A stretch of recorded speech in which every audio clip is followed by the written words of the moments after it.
That's all I can say.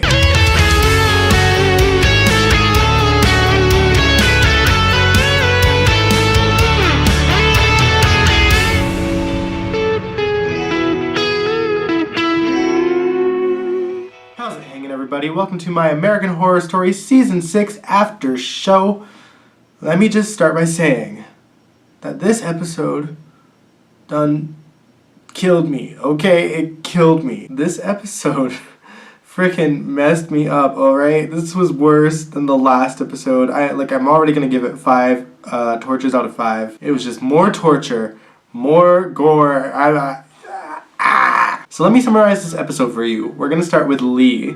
Lee is still in that hillbilly house. She's being sliced everywhere for food for that family. The crazy mother and one of the sons, who I'm pretty sure is being played by Wittrock, are filming her and cutting her leg up and, of course, in American Horror Story fashion, telling the backstory of their lives. No flashbacks this time, though. Meanwhile, this young son is getting kinda turned on by Lee. Clearly throughout the episode, Lee is seeing this. Whenever she gets him alone, she's kind of, buttering him up, talking about how moms love their kids, bringing up Floor, trying to ask him to help her escape, bribing him to make him the star of the TV show, just whatever she can. At one point, she's acting like she's about to give up and she wants to make a video for her daughter. Here's the kicker. When she makes that video, she makes a confession to Floor that she actually murdered her father. I don't know if I believe it. It certainly is an interesting plot twist. Makes us viewers question what was real and what wasn't. After she's done making the video, Finn is getting close to her. Oh, by the way, her ear came off at some point. Let's move on. So he's wanting to have sex with her. She's allowing him to touch her a little bit. And then she just knees him in the groin and escapes. Kills him first though and escapes. Meanwhile, back at the house, Shelby and I think his name is Dominic are there. I'm just gonna call him Cuba. I can't with the actors' names, I give up. So Shelby and Cuba are in the house. They're still surrounded by the Roanoke colony outside. They realize they have to get out of there, so Shelby remembers the tunnels. So they go back down. They have to walk over Matt's dead body to get to the tunnels. Unfortunately, when they go in the tunnels, the entire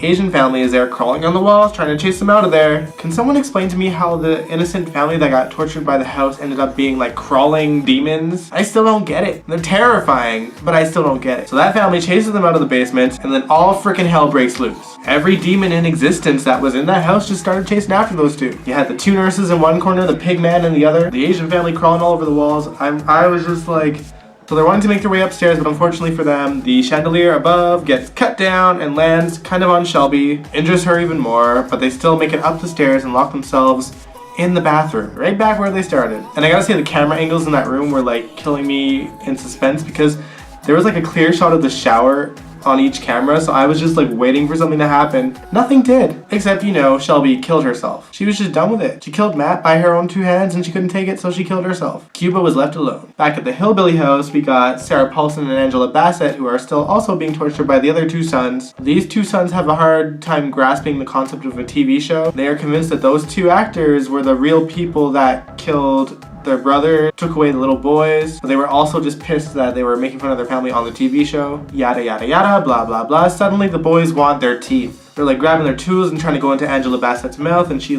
maneuvers herself that it gets the boy knocked down and herself knocked down, free from the chair. One of the guys leaves to get the other tool. Angela Bassett manages to take over that guy, knocks him out. She couldn't get to Sarah Paulson in time, so she just ran out of there. The mama comes in, realizes that one of them is gone, tells the boys to go after her. The mom now has a bigger tool. She's pulling Sarah Paulson's tooth out, and I'm just scarred for life all over again. Just when you think all is lost, Lee comes in to save the day. She manages to kill the mom and get Sarah Paulson out of there. Angela Bassett's somewhere in the woods running for her life, and that's kind of the last we see of her. I don't remember.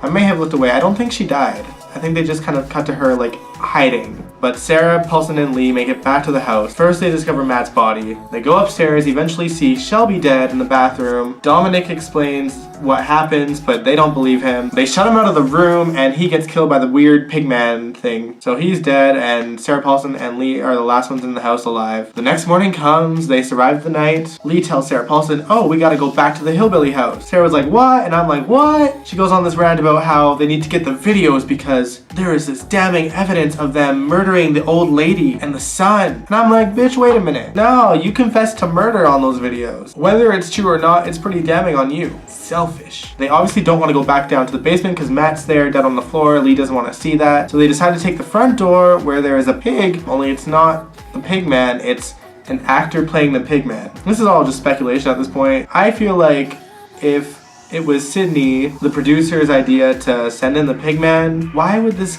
guy who's dressed up as a pig be back at this point? Like, if this was planned in any way, he would have had to been told by the producer who's dead to go there and surprise them. So I'm just lost again, but I'm just gonna wait and see what happens next week. I don't know. Part of me wants this whole series to end with like all of them being alive and this just being one big prank to someone, but I don't think it's gonna end that way. Maybe this is just a clever way on both the show's producers and the actual real producers of American Horror Stories part to show just how unreal reality television can be. If that is the case, then I tip my hat to you guys. And if that isn't the case, I'm gonna be okay with that too. Completely mortified over the ending of whatever is gonna happen, but I'll be okay. What did you guys think of the episode? Am I just a wuss, or am I like not alone in this? Please tell me I'm not alone in this. Like, between the teeth and the cannibalism and the slashing of the necks and the chasing of the ghosts, I'm just like a mess. I don't know how much more I can take. I think we're on our last day of the 3 days in hell